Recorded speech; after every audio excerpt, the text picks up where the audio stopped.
Bienvenue sur les plateaux de Sansa TV, la nouvelle génération, les miroirs d'Afrique. Comme vous le savez, chaque mardi, nous avons notre émission ensemble avec Cindy. Et aujourd'hui, nous allons recevoir une superstar et icône de la musique congolaise qui nous rejoint aujourd'hui dans notre plateau de Sansa TV en direct de Manila. Sur ce, nous n'allons pas traîner et je vais vous présenter notre superstar d'aujourd'hui. Bonjour, monsieur Placide. Bonjour Cindy. Comment vous allez? Ouais, très à l'aise. Sansa TV, c'est la maison, donc ça va. Merci beaucoup de nous joindre. Merci d'être avec nous sur ce plateau d'aujourd'hui. Comme vous le savez, il est un artiste icône parce qu'il n'a pas commencé aujourd'hui. Alors, je vais le laisser plutôt se présenter de lui-même avant de commencer. Si vous pouvez vous présenter, monsieur Placide. Je m'appelle Placide au Badou Soulaïbina. Moi, je ne sais pas, je vais commencer par où.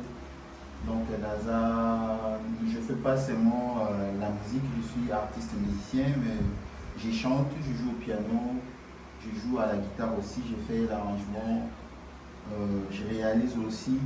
Et puis, après ça, je suis congolais en fait, je suis congolais de Kinshasa. Donc voilà quoi, il y a à boire et à manger. Donc j'ai plein de trucs à découvrir sur moi. Il y a eu des moments où je faisais aussi, comment je peux dire ça, dans ça rappelle le modèle en fait, j'ai des fils aussi pour les amis. Ouais, donc il y a plein de choses. Siko, comment on a placé comment on dit ça déjà? Birth name ou tu as changé? Non, je n'ai pas changé. Placide, c'est mon nom. C'est le nom que mon père et ma mère m'ont donné. Donc, on appelle ça mon beauté, papa Marcel Passaza, maman Sabine, on appelle ça mon beauté, mon bisou. Donc, c'est mon nom vraiment qui est autant moi la botanie. Le problème sur les Akini,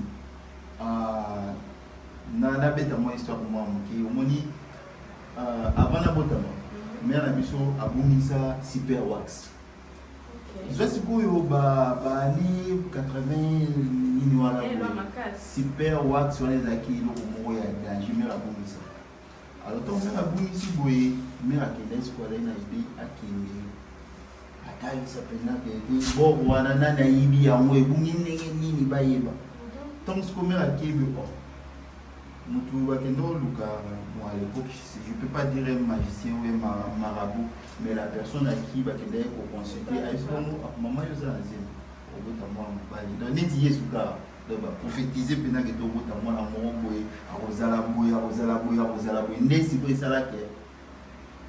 Père Nabiso, après ça, il y a Placide. Placide, ils ont un adjectif, même en anglais ou en français, ça veut dire quiet, peaceful, donc. Moi, même la statue n'a pas d'imperturbable. Donc, quelque chose qu'on ne peut pas déranger, quelque chose qui ne demande pas trop calme. Donc, c'est mon nom. Vraiment comme là. Ouais. Jamais c'est ça. Il n'y en a pas, voilà. Donc, oui. Siko, ton nom de scène, c'est quoi? Ah, on rappelle Papa King Solo. Wana miaka baya tubeta lo bandu la kinai na kini wanobe na kamason wabenga ngai tela sikoyo kombo tela wana je peux commencer directement kombo tela ezaki omoni na wenge za sokoye ka tango ko taboye o kombo na Placide o kombo na André oyo Jacques na wenge ba yebi amote tango yeka ka boye yo café room netikala mwe ba café room wana etikala ba kombo etikala so ngato na ya boye otika pale na yi kuna beta piano pe ya mo na yi na yo ka buluku ina koma pa ve na mawana to matali na ngabo o tela sente bo bozu wa mo no utine wa le petikala donc na kin baya nyos to beta na ba ngondo le ba benga tela sente o benga nga kama son piano donc etikala wana le ba kombo ya kala mais pour le moment je préfère que benga nga Placide donc c'est bon. C'est que dans ton parcours, on ne connaît pas vraiment c'est quoi ton parcours de chez vous. Beaucoup d'entre nous ne connaissent pas. So, Oko Bandaro, c'est ça, on est là quoi. Parcours ya la ino batina banda wapi ulingi parcours ya église parcours ya mutapengwa parcours ya parcours ndenge nini obota mimba mo ose décider te fona sa musique et bien ndeni nelo ni les gars. Bon déjà ngai comme bakino nyoso na paleka ndezala nga bando bina fo moko bina pena ke ba tipe na nzembo mulolo yiki mame de na bina ya dégâts déjà la partie à parler la bando bina fo wana ki vraiment qui est makasi la bando on va parents bien ka yo na famille ka yo monter la tele bando bina mais au lundi on en plus la jeune la famille va te je sais pas moni nous les Congolais tous en a dit talent so yemba dit c'est vous jouer so risque au raté aux joueurs té oyemba pété c'est vous a pasteur c'est vous a no prophétesse au moins yemba boy so to sanction pété la Congo vous a no prophétesse oyemba noté comment dit c'est quoi yo les salaki ke na balobi na fond Bandobi na et puis à un moment donné quand j'ai eu diplôme je me suis décidé que mon niveau la Nouvelle-Zélande Zambie petit quelque peu de monde pour moi na côté na Mozambique dans la côté église sikoyo bergerie de Jésus-Christ wana tozaki na Djili na quartier 7 donc il y a vraiment la Chine oh chang vraiment chang disant chang moni. Alors, tant Moscou na côté église, degré engagement dans les gars pasteur. Parce que t'as bah fort tout le monde on va pas Timothée. Oui, Timothée. Bah fort tout le monde on va pas Timothée apôtre pour la vie non Timothée yo ne donne pas de responsabilité, n'a pas jeune converti. Maintenant va passer la responsabilité. Tant la yeboui pasteur a epsinga témoigner yo photopédie. Oui, quand l'église des arrêtés, musique, ils ont noté, vous avez un instrument, Mundaraka, Boyembaka, bon. Alors, ouais, car tapé la mabo, le pasteur a eu père, il faut bandouler ta guitare. Romoyer pour la guitare, et puis, tu as un frère, mon beau-frère, Gloire Lindo, à Bossa dans la Ténaïve. Frère Gloire, là, ça s'en a pissé, ma beauté. Frère Gloire, des secours, il va tchaki, pour la piano. En fait, il n'était pas sérieux. Bon, je ne peux pas dire que désolé, Tsorazaki sérieux, mais il n'était pas posé. Ou tout simplement, Azaki n'est musicien. Parce que moi, nous avons salarié, il faut un autre frigoriste, il y a une pour musicien. Dans le sens où, alors que, quand on se trouve à que frère Wana Azaki sérieux, on m'a désigné, un matin, je viens comme ça, il était frère, il faut bandoyer pour la piano. Il faut la piano dans mon église, c'est maintenant au foot. Frère Gloire Zola Kangana Bakombo frère Gloire Zola Lelo Azana Angola c'est un artiste aussi il évolue là-bas il y a une de la piano et voilà quoi tant on a monté ta piano l'église n'a continué l'histoire des âmes là il y a un robot dans le bas à titre voilà et là la question mon souffle il y a avant tout qu'on ma place wana donc tout sauter étape tu allons dire lentement donc par exemple il y a le but au bandit musique tu as commencé à l'église. Si personnellement, on a dit pour l'église, au lundi quoi. Parce que l'église, au lundi, il y a des jeunes, tant que l'ambiance est bien, tant que la culte est bien. Moi, je place mon il y a bien quoi. Si quand tu as commencé à suivre la musique, et voilà qui pour ta musique en tant que tel artiste, pas à l'église, mais ils ont dit pour guérir et l'eau, moi, je ne peux pas faire de musicien pour la bon. Abandi ko yé papa guérir blessure mon babolingo, blessure mon boyavi, ou bien ils ont qui arme na yo pour te faire entendre na mokili. Bon, en fait, la musique, comme on dit, on a déjà dit Nazala déjà musicien, on a ébattu. Nazala déjà musicien, donc on a beau temps musicien à ébattu. Parce que nous avons eu maka, avec ta guitare, avec ta drum, avec ta guitare basse, avec ta piano, donc artiste complet. Nazala peu d'arrangement. Au bout, il y a un moment où il y a gauche droite, où il y a un peu dans la zone, si le pénalité la paix sans puissance. Donc Nazala déjà musicien à ébattu. Mais tant qu'on n'a pas dit pour la piano dans l'église. Alors, moni musique est étape par étape. À un moment donné, ça demandait que je puisse aussi jouer à l'église. Et puis à un moment donné, dans le quartier, il y a des gens comme il était père, il y a un pianiste. C'est comme ça que j'ai commencé à me faire découvrir l'esprit wenge bamemanga pe na ba mouvement ya minene na beta ti lelo ngambo pe na yo comprendre ti nazalaka artiste nasala pe nzela na bande pe sikoyo nasala nzela na.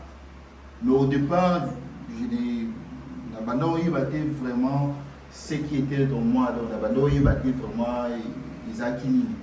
Ouais, voilà quoi. Donc, c'est l'artiste en soi, en toi, Abimi et mon pourquoi. Exactement. Ouais.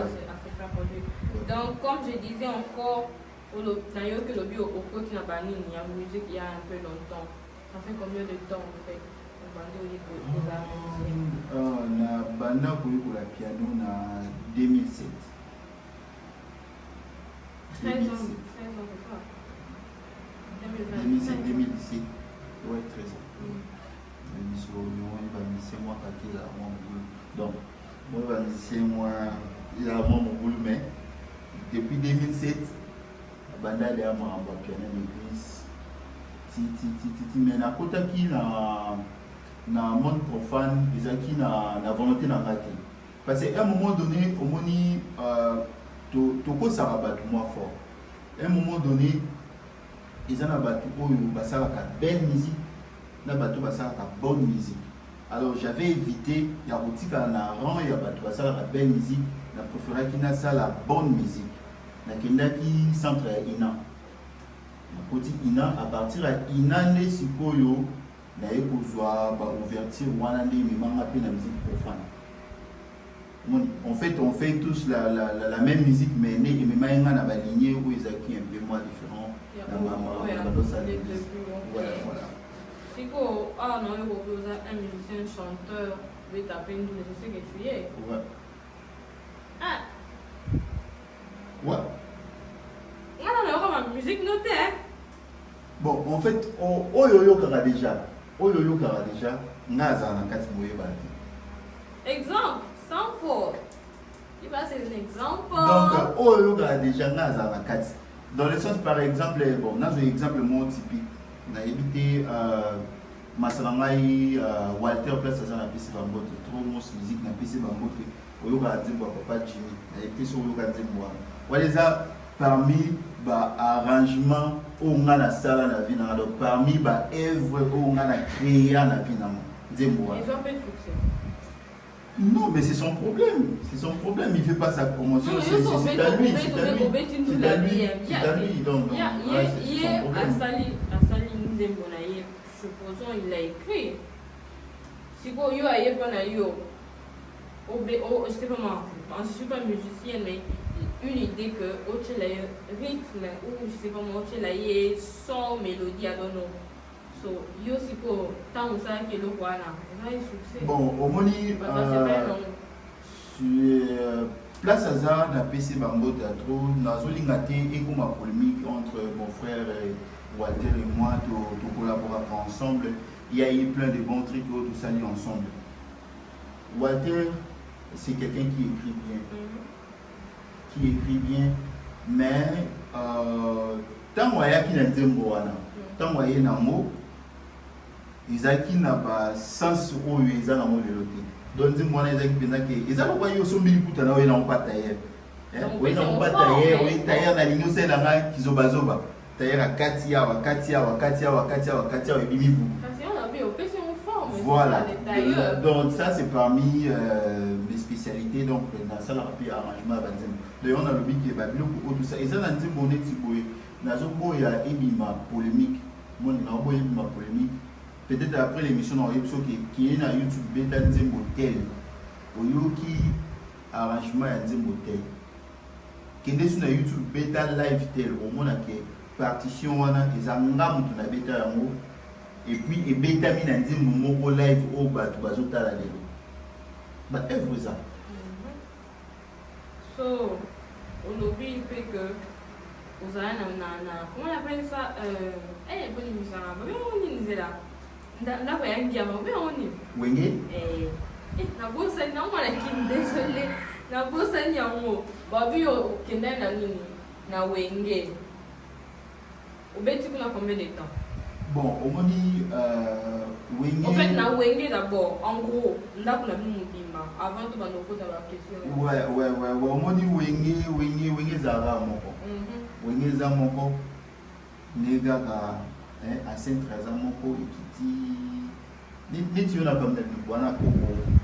Abota bino nyonso tu aboti père na bino aboti yo bali po boti mwana donc surtout abarasi na wenge donc ngai na bandaki pour évoluer dans l'orchestre ya Siloscram wana président na wana leader na pena donc na beta 2 ans na orchestre ya Siloscram na pesi bango de place ça donc biso nyonso bana wenge tant mosiko na komo kende ina parce que tant na komo beta musique d'église na komo mona musique d'église eza limité boyanga boy Yesu azali awa Yesu azali beta maboko tikita iya molimo kita ebata tu vois donc je me sentais un peu limité parce que quand on va m'appeler ailleurs qui était père ya obete le non obeta ya obete le biso je pouvais pas je me sentais un peu limité la monde pendant que était au lieu ça la bonne belle musique je préférais bonne musique donc je suis allé apprendre la musique pour te donner belle musique. Je ne moi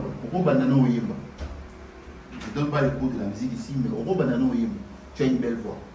Mais avoir une bonne voix, tout le monde a rabassé, on a pu Nathalie Macron, mais j'ai 30 au senti pendant que tant on sait comment parle, le senti pendant que et qui ne senti pas mon tout à une note. Et on a des choses de rêve na biso.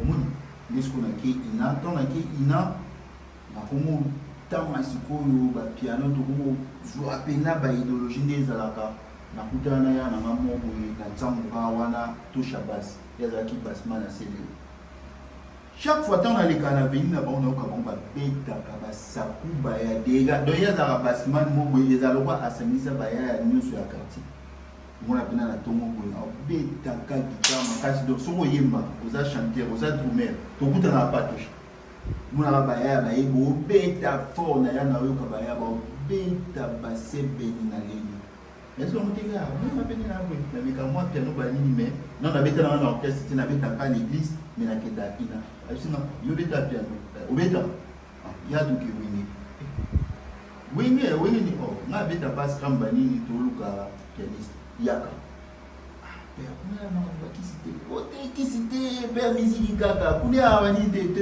yaka tokini na ebisi yo kia na kutsa pespe tokini to chanes comme to manga pas cram to ape bobu comment tant to komi boye ah kuta ba mo ba ko kale bati ko do o te président national pianiste mo bo azi ana libanda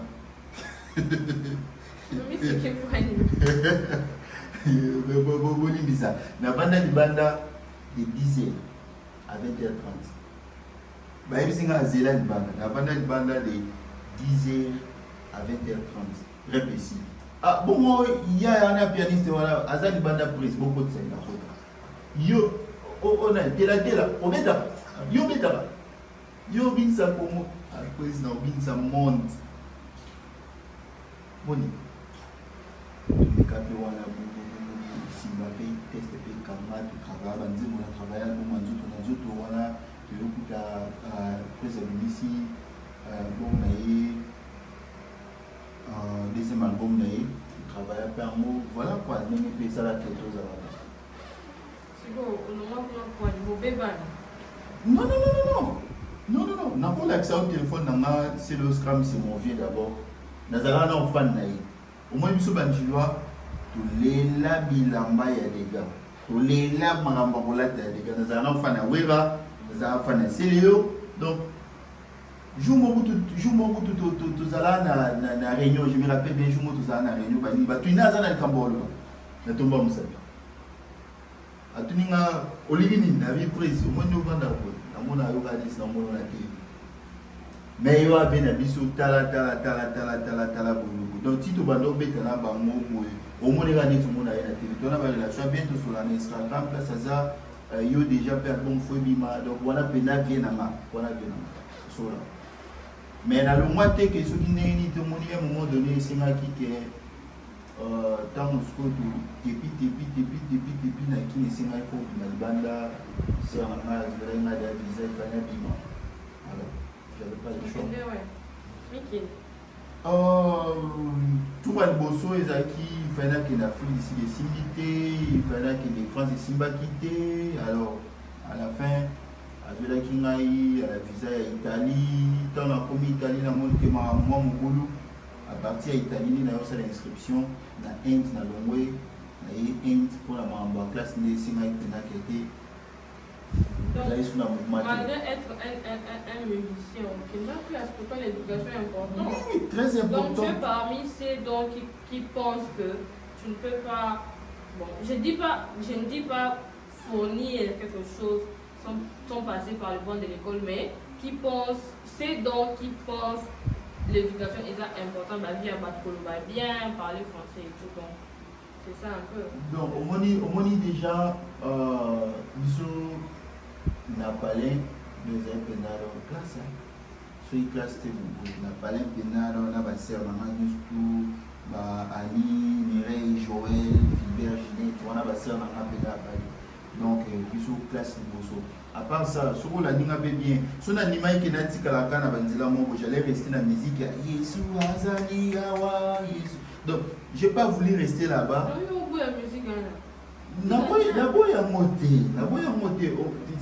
En fait, nuance Morezawana. Donc, transition, je n'ai pas voulu rester dans la musique. Je suis dans centre Aïna. Parce que j'étais déjà diplômé à l'époque. Je suis dans centre Aïna, dans la cour à piano la soir. Je suis dans centre Aïna. Je à partir de centre Aïna, je suis dans school là. Je suis dans un bataillon, je suis exploité. Je suis dans la school d'éducation. C'est très important que je dis Marambo Salami Bongo. Parce que je n'avais pas voulu que Nazala inutile na poto. Omoni nazala inutile na poto obimi Congo parce que ça na batumsu balongwa kin baninga na yeso batumsu balongwa kin po kaka aliara 3 fois alongwa kin abimi na kembo ka mususu po kaka aliara 3 fois alors na boya kin nazala parmi batu oyo alongwa kin akasser carrière musicale na ye akasser babiloko epele po kaka aliara 3 fois j'ai voulu me rendre utile alors na mona info na sala ba formation na réseau ndi na kinda de deux mots dans ingénieur technicien CCD formé. Tout à fait. Ouais. Bien formé. Qu'est-ce que tu penses de l'artiste Oyo? Moi, je suis pas mobile, disons. Moi, si. À Coca, quoi. Ouais. Mais, Koloba, zéro. Qu'est-ce que tu penses de ces gens? Tu penses que. Oui, parce que they already make it. Dans le mais. Il faut savoir, par exemple, parler devant la foule, parler à l'étranger, par exemple, depuis que tu es à l'étranger, jusqu'au bout. Yo, communication zéro. Déjà, au temps où vous posez la question vraiment très pertinente. Place Naza, n'a pas si, vient dans ma piston, ça, n'a pas si bambou. Ça, c'est à l'obélo. Abilelo, bino beaucoup moins pour moi, n'a fallu à l'équipe, à l'union, fallu à Salaboué. Boye, bité, fallu à Salanine. La discipline il fallait à ça pour à ma place à ça. Donc, cause à la musicien, ce n'est pas suffisant. Cause à la musicien, ce n'est pas suffisant. Faut se rendre utile. Cause à la musicien, va pouvoir éviter la plateau pour le banglé qui comme il y a barrière. Ni si nalanda masana mo go tenga iso naza na ba inviter na plateau mo go na organiser la ba interprète. Moni babiloko wana eza babiloko moko photo surmonter yango eza barrière moko faut impossible ndulema écoute na studio ayemi mabe epse ko yemi mabe asilike impossible ndulema no pese conseil bandulema balinga kete omoni ve na ngai cher de polioza danger omoni yo likafali omoni yo za danger wana sikwa cette type na kete yo bio au TV dans la quadraco à yo bena moni yo ne bena l'équipe vie beaucoup yo 3 fois grand prêtre 4 accords voilà bien mais tant moye li bena conseil que TV au moni place au yemi mabe je dois poser vraiment master. Déjà, dès que tu as bon musicien, tu as bon musicien. Net na wenge. Où est la télémibo? Yo musicien yo yipselo. Où tu vas? Olieni. De V de la forêt avant ni boyo ye o yipselo que te vieux moni place one way by mabe. Ah, faut héritier. Héritier de permis ça m'a na éviter. Le bas faut za wata o yipselo na que TV et le kwana na monito sala boy.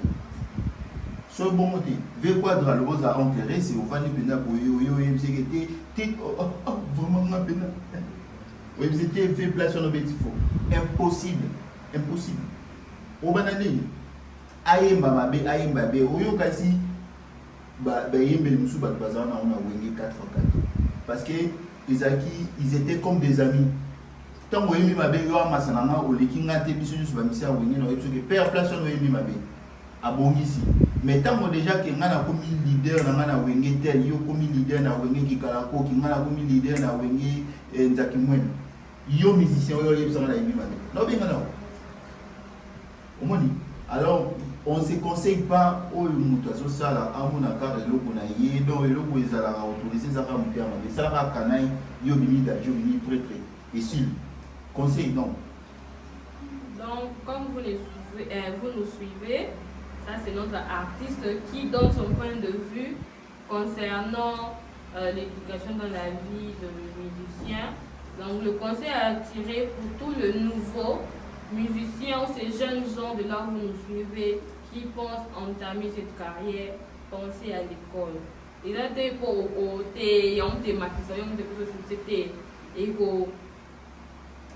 bring you to places. Donc, puis ça, ok, ne va place à musique, on se retrouve aux appels zérotés. Surtout en français, même si on ne va pas apprendre l'anglais.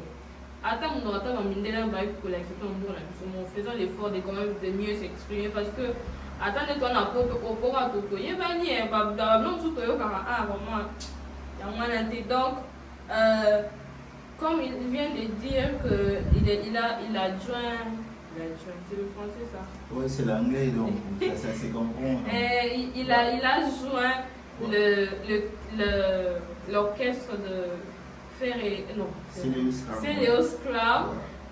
Si vous avez tout le monde pour nous regretter. Ouais, na regrettera parce que au moins biso ba artistes congolais tout ça bon, non seulement les artistes congolais tout biso ba kinois tout ça moi esprit mon robot. Au moins ceux qui n'azaki na carrière musicale n'a peut-être na cause à la haut nazali parce que tant boîte na banda boîte na a haut sous na outi wapi alors que il y a tout un parcours où ils ont caché derrière moi mais ils ont qui brisé carabo parce que je préférais na kende na na poto au lieu que na tika la musicien voilà premier volet donc na regrette pas dans le sens que je n'ai plus le temps d'exercer la musique comme telle n'ai pas zaki que au lamuki au betaka piano banda tongo ti butu même nzembo au répétango banda lelo tinati au répétaka nzembo donc le quoi bébé ça ba carrière ba tu belé tout le monde ba artiste belé au ba kima la poto akimi nae azwa peni mukanda azwa peni eloko asala pe eloko te alors que sur atikala na mouvement wana il pourrait quand même gagner quelque chose de la renaissance ou la carrière musicale n'a en fait à un moment donné les acquis locaux est commis brisé parce qu'il n'a dévié qui parcours wana donc c'est un regret mais d'autre part na nengesko ya vie normale je ne regrette rien parce que déjà naza parents naza moi sinon moi là j'ai ma vie donc j'ai évolué en dehors de la musique mais la musique m'accompagne aussi donc ça va donc dans le sens où ça va mais vraiment pour un parcours musical donc un peu de regret dans ce sens où que tu as évolué avec Céléos Club si la place au Valélo, tu penses que tu aurais eu une vie différente, tu penses que tu pouvais être successful ou tu penses que l'autre la part quinoa, tu penses quoi? Ils ont une polémique hein. Et là pour tout là, parce que ma réponse est peut-être éco-arrangée il faut arranger des commissions soutien. Bon, en fait. Ça c'est toi, je te demande toi. Quand tu te regardes aujourd'hui, place aux arts ingénieurs, et regarde la vie où tu menais quand tu partais dans l'orchestre, est-ce que c'est ça le quoi trop bas, mais on suppose quand tu regardes vie tu te dis tu pouvais avoir une vie mieux que Sikoyo ou bien Sikoyo tu es mieux que nous là. Faut y savoir ce musicien ni assez le haut à Zalatana vélo la planète. Non, on a eu au Memanga et créé la polémique Mongoboy. Donc, on a créé la polémique Mongoboy. Parce que si au Banon, on a passé le haut à une Jaguar, on a payé 600 francs à la transport dans la maison. Donc, les musiciens ont besoin de se créer. Donc, si on a dans le sens, il y a matériel, dans le sens, il y a vie, ceux qui n'ont regretté, en tout cas, je ne regrette rien. Parce que on a normalement ce mien qui est on a communauté pas Batikwana. Mais dans le sens il y a carrière musicale, donc j'ai brisé un parcours où peut-être qu'aujourd'hui ça me fait mal. Donc on a manqué ambiance en fait. Comment tu dis que vous gardez contact, donc je suppose d'être pas ami mais vieux, le petit naïe. Si vous quand vous il est fier de ce que tu es devenu. Ouais, au moni déjà Nakin. On a repris l'exemple de mon petit tant que vous avez un champ, voilà, vous avez un serre sur la quartier, sur le PC, mais depuis que tu as vu que les bandes au PCP, comment Cassile qui a ma gloire, à comment la France doit remonter sur le sao. De la bassin sur donc fait à tel que petit naïe pour déjà dans 2007 2009 2010 déjà nana yé déjà tu vas sur la dernière Facebook au sens maintenant que père a dit boyer répéter ningi boyer répéter mardi à comme la dernière Facebook n'a répondre alors que 2007 wana 2008 combien de personnes ont laissé la Facebook n'a pas qui wana qui déjà donc moi difficile donc Toglada à lire wana ya président na musicien naïe grand frère na petit naïe c'est un vieux que je respecte beaucoup tu les lots sur Instagram tout sur la donc vraiment ambiance c'est normal. Ok. Ouais. Donc na solo au bêta na pe na yo qui va remettre en anglais que non des aboyés classique à comme des musiciens ya Walter ya solo. Et là, on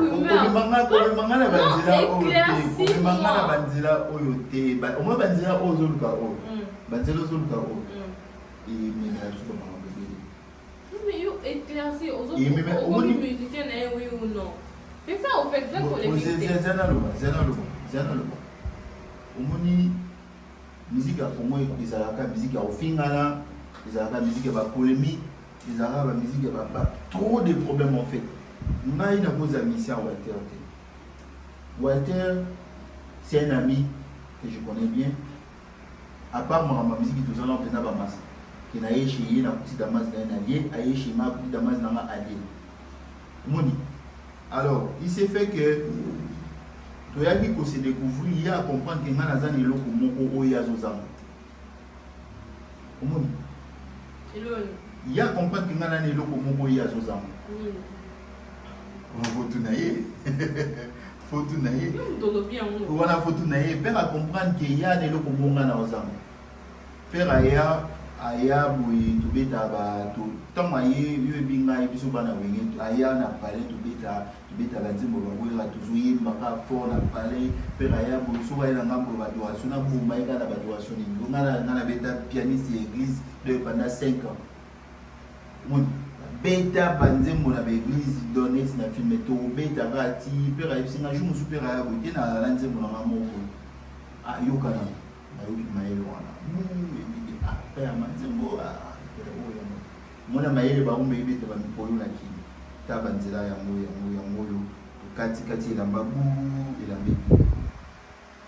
Alors ezaki par contrat de bando ça naïe père azwa producteur moko il fallait à Betsaï, album, on peut comment qui bloqué parce que il écoutait mon na évité sur aller à mon mais bon il fallait appeler ça nazwa te wana nayebi te nakokoselema makambo te jour okuta na ye otuni ye nakoma musicien na ye te ngai tobandaki kotravaille na ye album na ye mpe azalaki na image abeta album moko boye neti badroit chemin ya fali omoni barumba makasi atie mpe mo balingi ya barole makasi abeta banzembo yoyebika baimage wana.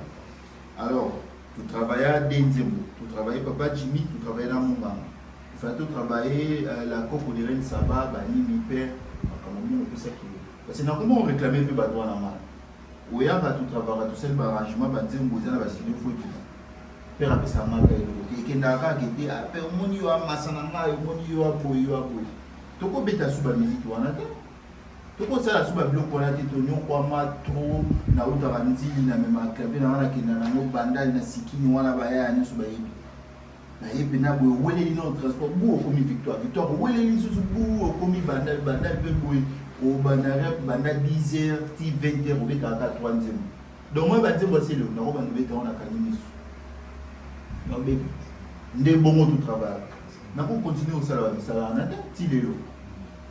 Donc, nous avons musicien à Walter T. Walter, c'était prévu de travailler ensemble. Nous avons bien monté une escroqué, mais jusque-là, bon producteur a payé ça. Jusque-là, nous avons évité ceux qui, à ça, nous avons dit que nous avons producteur à 600 noté, le Wana a évité.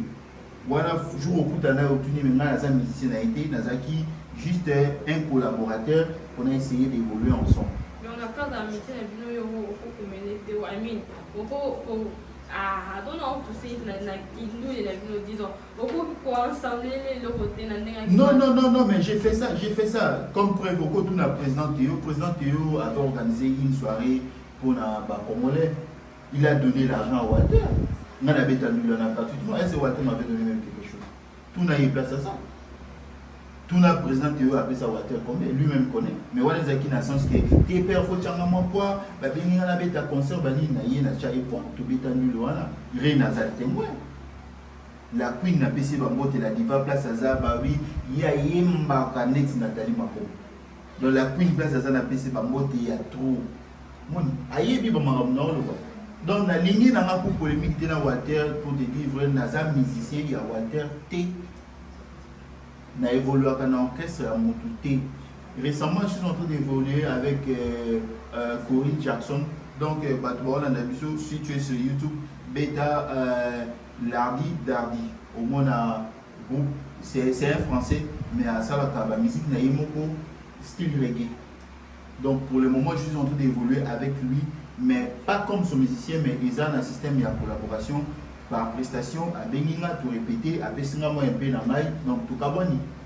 Ma vidéo peut être sur YouTube. Donc, les amis, je suis libre d'évoluer dans sa chaîne. Il faut aller à artiste, artiste la Manila, placer la danser.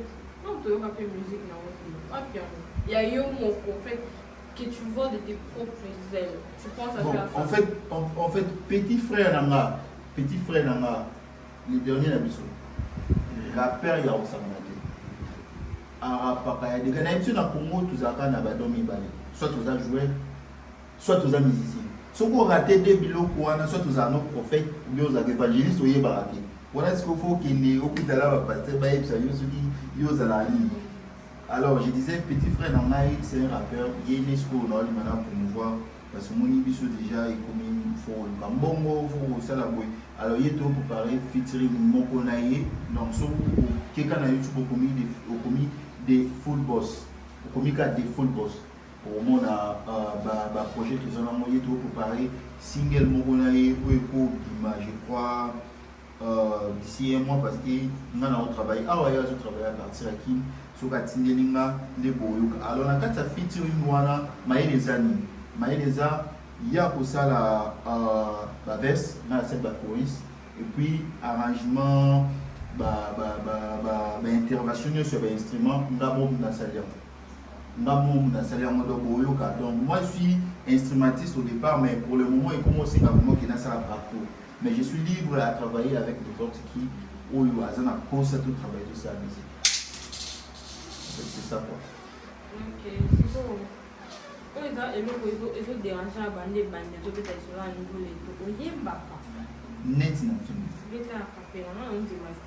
Pour un papa que non, un pianiste, un beau, non, un passé Léo, bah, mais il est là, bon, parce que nos sources, quoi. Avant que je te reçoive, donc je suis allée chez mes sources, j'ai demandé, parce que il y a ça l'année, on a fait qu'il y a Nani, il y a, comment on l'appelle, il y a PSC Léo et tout. Maintenant, il y a qui doivent se inviter, donc, tant que vous pouvez, les gens qui nous suivent. Bon, au moins, déjà, tant que la classe pour rapport à musique, tous en cours à voice. Tous en cours à voice. Voice, il a la caca. Vous avez une barre à note. Vous avez une barre à note. Vous avez mis do, vous avez mis mi, vous avez mis là, vous avez mis si, vous avez mis do. Tout ça là, déjà, cours à voice 6 mois là, alors que les instrumentistes, tous en facilité, il y a une barre à note facilement. Déjà, le fait que vous avez un instrument, vous avez facilité, il y a une barre à note. Mais il na yembaneti nzembo nini na yembaneti eloko nini faut obeta Michael Jackson yo faut obeta Céline yo faut obeta wana omolukela ba problème yemba akapela tout ça la boue omoni j'aurais préféré na s'exprimer l'instrument nanga que la voix parce que la voix aussi ils a déjà instrument on sait que tu joues l'instrument mais on voulait confirmer si vous chantez réellement. Mais non, pour chanter, il faut qu'on puisse avoir sample, example. So, just give us what we are asking for. That's all. Chant. This is not a big deal for me. Monique Wemba, c'est pas un. Il y a un exemple, voyez, c'est l'eau. Non, il n'a pas de na yembelo comme boy, hein. Olivier Mbeleng place à ça, Olivada, voilà mutanga pale place à ça. Alors il venait que t'es père, au moins il dit moi là, et il dit moi besoin que tant mili moi matanga, n'état mouillé soit guida. Au moins donc la robe banatena banda pour interpréter banzembo bateau. Et ça bien qu'il y a ceux qui nzembo na ngamoko, ils ont un studio, donc par featuring moko na petit frère na ngai to na Airman. Ça peut pas se faire que un plateau vraiment brouillé. Bon, ok. Crée quelque chose pour toi-même. Sur ça, c'est n'importe quoi. Yesu azaliawa nabiso. Ça va? Mais toi je peux pas chanter parce que net eloko ngana porta net eloko motema ezalaka ne bendete jimiye motema ezalaka ne bendete jimiye wala eloko ngana ya nango mais je peux pas nako banda oyimbango ati parce que na sala ba publicité ya banzembo moko boye ya ba artiste moko boye parce que ezala ba artiste mususu azala artiste ya na na mwasi na bana ezala na ba artiste mususu aza artiste ya ba masana yeka donc aza artiste pourquoi ba masana yeba yebi ke ya azala ka artiste donc moi je peux pas na ya boye na ba no sa ba bloko moko non sikoyo elo ne ngolo ba pa les artistes ya basi na bona bana na bango nani là. On est ensemble avec Cindy, et là, l'émission Moro Kitoko, il n'y a pas de soucis. C'est là, non, ma casse. C'est pourquoi on essaie d'éclairer. C'est parce que vous pouvez pas questionner ça. C'est là, non, ma casse. Si on était sur live actuellement, tout le monde allait poser la question. Donc, moi, je suis la voix des sans voix. Vous comprenez? Au moins, ils ont la bataille sous artiste. Na sepeli lelo komoko vela ngasa la loba bi fali faut pas payer un passeport diplomatique parce qu'ils ont représenté non seulement musique à Congo mais il y a Afrique partout. Donc ma question est ça yo olobi que baninga oyo bon pas baninga ba musicien on ba musicien ya basi na ba on a ndako. Qui sont ces gens? Non, en fait, il y a des musiciens oyo aza musicien parce que ba master naie ba yebi que azala musicien.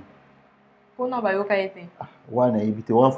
y a des musiciens parce que à Fongoli compte na Spotify alors que tu es un artiste. Alors tout le monde peut faire ça. Donc il y a moi ce qu'on a dit que ça na ba artiste mususu aza artiste il y a moi si na yena mwana na ndako. Donc on va dire mon abonté aza artiste il y a moi si na yena mwana moko na ndako. Donc voilà ngati. On y va non, je disais comme je disais chez les téléspectateurs que je suis la voix des sans-voix. Nous tous, on entend comment notre artiste est en train de parler que Aza artiste ya moins si na ye na mwana. Au fait, nous tous on veut savoir de qui on parle. On est ensemble, non? On est ensemble avec Cindy, donc il n'y a pas de souci. Alors on y va, on repose la question. Ok. Parce que, en fait, ça devient intéressant. Donc on doit avoir plus, you know, to make it juicy. Parce que nga la ebiso boy. Nga la ebiso boy. Omoni ba na mususu batinda ketanga. Mais pour place avant que internet ça a offert à fongol continuer na Spotify le bité ngai ne king soki nani le bité ngai ne nani musique ngai ne nani soki boy autant combat bato tena tan combat mutute fallait pas za de king fallait bien na el marbio choisir la de king omona muto te ngai ne king soki nani nga pe soki king nani otenga artiste tout le monde peut ouvrir son compte sur Spotify à Fongoli, YouTube, naïe, tant qu'artiste. Pour voir les likes, les j'aime, les gens visitent ta page, c'est pas donné à tout le monde. Donc, dans un talent, on peut être talent, ah, na boy, moutete, on a le biboy. Ngai, place Olivier Melenge, Aza, ayebi ke naza musicien. Place le DG Junior Boyenge, Aza, ayebi ke oyo artiste. Parce que na bandi musique banda lelote. Ayebi pena que te wana pena donc en passant na PCP Mbote puis je m'excuse pour un rendez-vous où Isaki manquait autrefois je devrais passer moye bibiso tozala souté to betaka musique ya buzo bande to bando sana kino longwaka ndilo kenda banda chaque jour rep ozo rappelle le côté mozo kende kaka omoni mais awa to ça c'est musique na moi cop autrefois moi contre tel salamaki donc voilà quoi donc mais Sanza TV c'est la maison qu'on fait. Donc c'est ça. On va encore un peu. Maman, je suis genre un chien. Donc comme je suis une femme, on va dire une chaîne. Donc comme je suis la voix des sans-voix, ensemble avec Cindy, nous voulons savoir. Ok. Faut que Nigérian. Mais Nigérian, peu importe le giant, tout le monde chante la chanson des autres. Si tu es parmi les giants. Parce que on est à la contre 12. Au moins 12, ils ont une idéologie où ils sont là derrière Wenge et Zalaka. Ok, biso, personne ne peut échapper à cela. Donc, et Zalaka bongo, ils ont une idéologie où ils ont au moins na mona te place il veut beaucoup la lekina TV bi ah petit na ma confier le milieu aux danger. Non na mona ngote.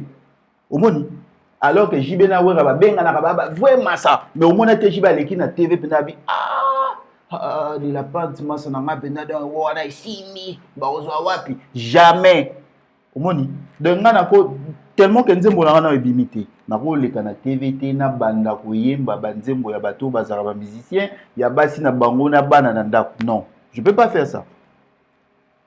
Je peux pas faire ça. Na ko leka te na ya na banzembo ya mutu mo bote ngai nde king soki nani ngade king soki nini mutu mo boy donc non je peux pas faire ça. Donc na oyemba banzembo na ngade prochainement na oya na instrument na zana ba partition na ngana beta je peux interpréter banzembo oyo toyebi ke banzembo ba vient na franco ba héritier watanabe na ko interpréter banzembo wana ça va. Donc yo linka ko beta banzembo bazae quoi les vieux et tout. Bah ouais mais au quoi beta banzembo genre les comment je sais pas comment dire ça en fait. Ba to ba ye ba banzika quoi. Yo lingi ba ngote po ba la musicien basi na bona mwana bona nda. Non. En fait le fait que tu précises na moi là je veux vraiment savoir de qui on parle. Alors, okay. Si vous connaissez comme...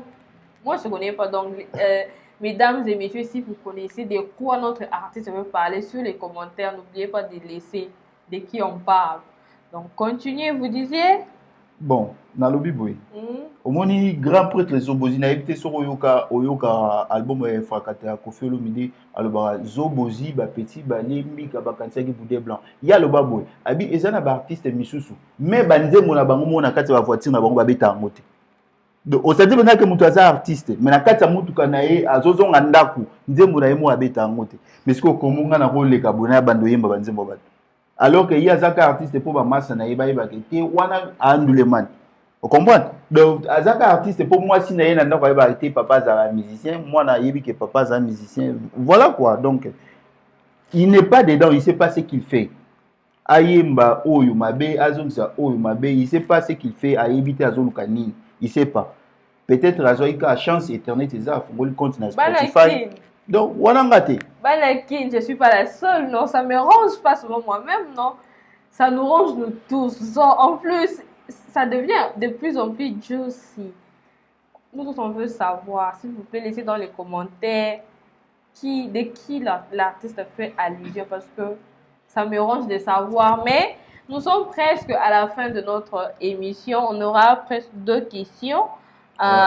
Si yo au bois qui bat banana bango, moi banana bango baebi qui papa zalara musicien. Est-ce que si aujourd'hui, comment s'appelle ta fille?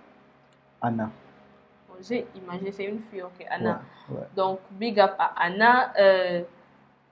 Si aujourd'hui Anna grandissait et voyait ton parcours, Banda, Église, la Bergerie, c'est ça? Ouais, Bergerie de Jésus-Christ. La Bergerie de Jésus-Christ, jusqu'à ce que tu Wenge, jusqu'à ce que Okomi, Céléo, Petit à Céléo, et puis on s'est retrouvé. Si Okomi place aux arts producteurs, c'est ça, non? Non, arrangeur, juste arrangeur. Ouais, oh, il est humble. Ouais, arrangeur. Il est humble, donc il dit il est arrangeur. Donc, si personne commis dans niveau, aujourd'hui tu es encore arrangeur. Donc, je parle du futur, je sais pas.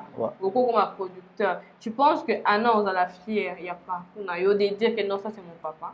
Bien sûr, parce que déjà au départ, j'ai forgé. Moni na komi place naza o na komi en oteka na lali na la muki parce que Spotify eza na créé compte na komi musicien non. Au moni. Donc na epsio que j'ai pas voulu faire la belle musique mais je suis allé faire la bonne musique. J'allais rester à l'église faire Yesu azali awa, les gens applaudissent et puis c'est tout. Mais je suis allé na centre ya Ina, j'ai appris la musique. Nde salinga o nazali j'ai forgé. Et puis sur le parcours nanga parce que et ça, le message nous sommes bandons sur le Anabaya, on senti bien FCA que ya yo oya orchestre oyo oluka orchestre bongisa yo. Mais nga na ye orchestre yo parce que j'aime ce que je fais. Na ye awa pona beta musique. Ba pesa mbongo à transport, ba pesa te tolia te. Moi je suis venu faire oyo na yebi oyo na linga. Au moins parce que là ba ya musu autinga ba aya kati bandal makolo. Parce que rêvé qu'un jour, comme le roi Bill Clinton, a commis le roi de Fali, a commis le roi avec Quadra. Donc, c'était pas ça, la ligne. Alors que Anna, si un jour, na bandi ko bete la histoire nanga, na détail, elle sera vraiment très fière de moi. Donc, c'est ça la réponse. Ouais. Elle sera heureuse. Yaroyoka qui était père naïe à Forja, vraiment. Parce que place pète aux années au comité. Place pète aux années au comité. Au Monique et les autres, aux aratènes à moi, 2 millions d'abonnés au Baola d'Abisso na Sanza TV. Ouais, ça c'est pas mal. Mais tant que comme appelle que 250 millions d'abonnés na France, les États-Unis, tout biso. Parce que tous les projets est belé au fouet ça. Mon ba featuring est belé fouet bêta. Donc on n'est pas encore arrivé. Donc auto meka on a epsio boy. Na naza musicien o te ki nazala musicien pour ba massa na nga ba yeba ke na musicien non. Je suis pas musicien parce que j'ai une fille à la maison à Ebikete, papa est musicien non. Naza musicien de profession oyo pena ke na sala ra mosala na eza musique. Voilà quoi. Ah, ta polémique makasi. Non. Au personnage il y a moana. Finalement, pourquoi tu donnes les gens de tu au pesa komboka ande mo le babwe? Même pas parce que tu au pesa komboka parce que déjà ils ala ki basi na bana, basi na mwana ya mwasi. Non, en fait au moni de tozaboy même place balobi mutazo créer ba entreprise oazo sala ba innovation na Philippines DG Junior Boyenge place ça soka yoki marambo ayeba vraiment que na ba vérité ezana bato misusu aosala eloko po ba monai tu vois asalika po ba monai mais il ne vise rien donc à quel studio a tchembo monai abeta nzembo oye moko même pas oyo comme on a kata voiture naï. Mais il s'est dit mais nazalaka na bango na mituka na bango babeta banzemo na bango. Donc un mutu proche na yo. Non, on s'en na bango tu n'as pas dit ça comment. On y va lentement. Donc rester là. Je pense que jusqu'à la fin des on saura de qui on parle. Ozo ka mutabi otenga de king nanyo. King nana ngo pe na ndako na ye avant na même pas obeta banzemo na yimo.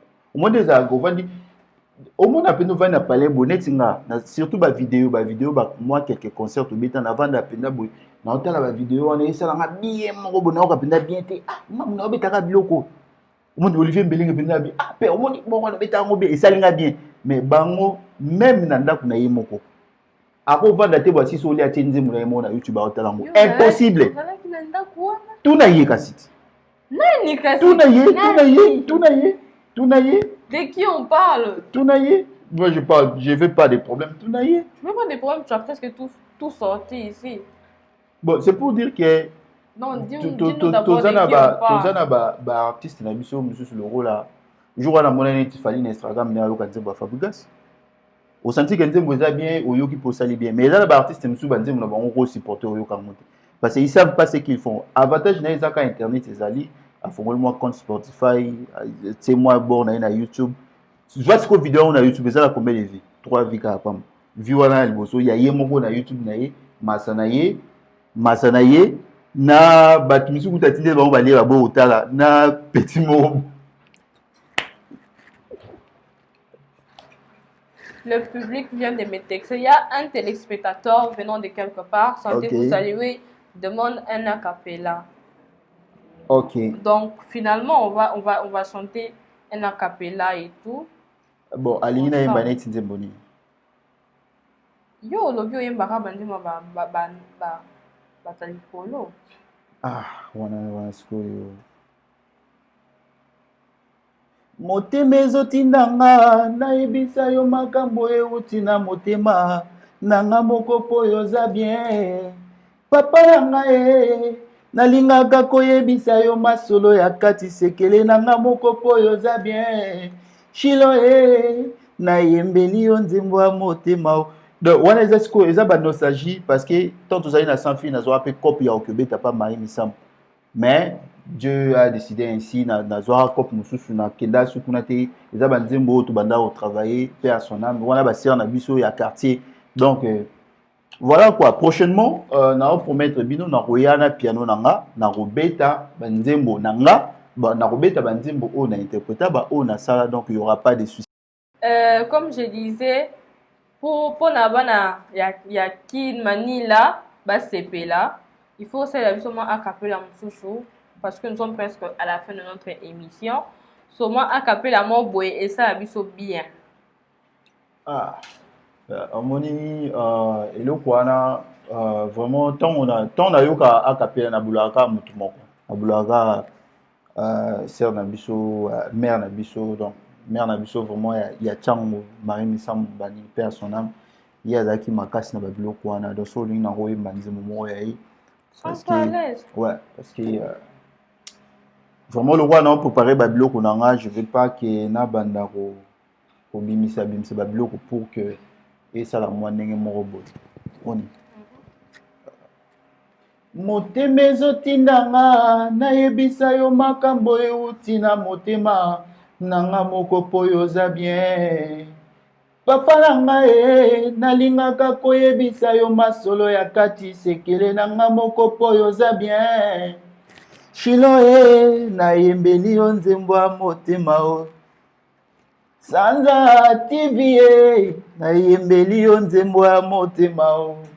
On est ensemble parce que na boy eza na banzembo musunga na sala ba arrangement omoni na sala ba arrangement ya banzembo mo boy mutu mo bazaka musicien ya ba masana ye, comprendre azaka musicien ya ba masana ye aye na sali arrangement mais tant on oyemba ngo awa ya boy alobi ke te ayemba kinzembo na ngai comme le wanga na sala publicité na ye alors que tu travailles na ba studio ba lar pe monana te alia ba mbongo monana pété, donc omoni wana eza ba blo mo bo to zo linga te to koma na ba niveau wana. Mais nga na beta ka instrument na promettre yo prochainement na oya na instrument nga na robeta ba partition nga oyoka. Donc na robeta banzembo nga na boy na yimba banzembo ya mutu mo boy ayaki kutanga classe azuka chanson ba hip hop ba nini a créer moi compte na Spotify ote ngai king nani ngai soki. En parlant de Spotify. Ngai soki king nani soki king nani. En parlant de Spotify. Yo obwaka bato bana Spotify en disant que bana talent te izaka chance na bango va koti kuna bato bango visiter tes chances ya internet bazana mboka mo pour ce soit za na kin omoni ba niveau ya ba musique bango ba osala soit za na kin ah ba misie moko boye nayebi te baroute moko alia banga bana bakati kuna banini boye oyo azala même pas na mbongo ya transport ya okende victoire akerep abeta même pas na orchestre motu omoni bamisie moko boye babongo donc po kaka ke baparent batindi yo oye otanga omoni oye mwa kotanga ozala na batindela yo mwa argent de poche ocrée mwa Spotify te nga nako musicien ozwi mbongo na yo peut-être ya loyer okoteli yango studio omoni te basansi wana te donc naboyi vraiment tokóma na bapolémique donc nde naza boye nazoluka guerre na mutu te nazoloba kaka bavérité en fait donc baya manila ekoti elengi bino bato ba Spotify na bino wana bozo bavia ba Spotify awa non tobengo na le king pe yo le king te donc l'homme il est humble le Placide l'homme donc il est la descendance il y a maison mère bobanini 12 clan wing ouais clan wing 12 wana esenga foko tafenda classe oui puis la première deuxième donc bah on va y être wenge et tout ça c'est une descendance de wenge musica venant de notre il est même grand-père bon de notre cher Werason c'est quelqu'un qu'on a formé dans la maison mère et aujourd'hui c'est une grande personnalité. Il a évolué de sa manière, mais il continue à être l'icône de la musique parce que vous pouvez aller checker sur YouTube nanga soko komi Placris. Yo komi Placris au mona page artistique nanga au mona ba nombre d'abonnés na ba activité mususu oyo personnellement na salaka et eza na katikuna. Donc c'est ça. Même sur Instagram, donc voilà quoi. Ouais. Donc, mot de la fin Nayo, en tant qu'artiste auto, Yami amené à un plateau en direct de Manila, dans l'émission Ensemble avec Cindy. Et comme on est ensemble, il n'y a pas de souci. On est ensemble, il n'y a pas de souci. Et c'était l'artiste Placide. Maintenant, nous sommes presque à la fin de notre émission. Je vais premièrement laisser la parole pour dire les derniers mots à l'artiste superstar. Ouais, dernier mot ezara que fanatique nyonso bazela single mot tozobeta ekobima déjà na fin août awa single mot na osala ngona Herman aza artiste rappeur moi bosanakin tosana single moko ekobima d'ici fin août et à part ça nazosenga kaka na yo personnellement et puis na DG ceux qui moyen aux anazons alisus parce que ma solo est tellement ébélé mais temps ils ont limité na osenga ke nazon alisus parce qu'il y aura vraiment à boire et à manger ba marambo ya les ébélé na pesimbo de na Olivier Mbelenge place aza wana penda mutnanga wana bureau wana mutnanga ba coordonner nyonso ba masolo ya zanango namoni Frank Tambeng Sam Junior artiste oyo toujours préparé featuring en Philippines, c'est un artiste camerounais BJ Zama donc c'est avec lui aussi on va faire un featuring mais bureau naïe soit maison à production à bango na ba confirmer voilà pourquoi on est tenté de yakozilana nous na pesi bébé na bambo de place Aza et je tiens aussi à remercier personnellement Salvador Malanda, c'est grâce à lui que on a essayé aussi de réaliser invitation Oyo personnellement to zalaki vraiment honoré naba comment dirais-je naba assistance surtout et Salamaki merci aussi à Boss Junior Boyenge voilà quoi. Oui, c'était ça l'artiste en direct de Manila. Il est là parmi nous, il a commencé longtemps, il a de l'expérience. Pour ceux qui veulent apprendre et ne pas être sur Spotify, vous savez l'adresse pour venir. Ozoluka problème hein? Ozoluka problème. Mais yo, Ozoluka problème. Que tu fais les arrangements pour les gens, n'est-ce pas? J'ai déjà fait ça. J'ai déjà fait ça. Donc, musicien il y a Spotify. So bozala banze mona bino ya otya na Spotify pour na basi na bana bino na ba masana bino boya. Voilà. Na complété, na aider, na complété. Oh non, on a tes plaisirs, on a cadre et la famille sans la TV. On sait pas de qui il s'agit. Ah, mais au banane ni mutu nyonso akoma ngai king nani mutu nyonso akoma ngai nani musique production ngai nani boy production au banane nga vraiment au banane Production, ça vous dit quelque chose? Moi, non. Tenez-moi au courant, allez dans les barres des commentaires, dites-moi si vous connaissez des qui l'artiste ou pas. Donc, c'était ça. Mais est-ce qu'on peut s'embêter mon on peut s'embêter mon Oui. Vraiment, il y a des discussions, vous pouvez. Et c'est un peu là la lunette, na pesi mbote na wana penda famille na ngai ambulance na otanga komba mututé mais place baza vraiment bayebi ke na linga bango mingi bana nyonso ambulance vraiment na pesi bango bambote trop ambulance toujours bon moko. Oui, c'était ça. Nous sommes à la fin de notre programme de ce soir. Je remercie le DG Boyenge de make things happen and, you know, de faire que Santa TV est toujours à la hauteur pour vous amener chaque jour de surprises, de la meilleure qualité, oui. Et à mon Dipro, merci de là où vous êtes, de quelque part, sentez vous saluer. À mon directeur des techniques, merci de faire que cette émission puisse avoir lieu. À ma concert la plus belle. Mais est-ce qu'il faut moi une invitation à la au moins bah tu me dis père émission zali mission na biso ya Spotify émission zali mais nga c'est quoi invitation na nga ezali penda ke avant penda boy est-ce que je parle avec monsieur Placide? Oui c'est moi obisco nani obine natanga kombo DG Yemoko Tchombo ya Tony. Oui, DG, c'est moi. Est-ce que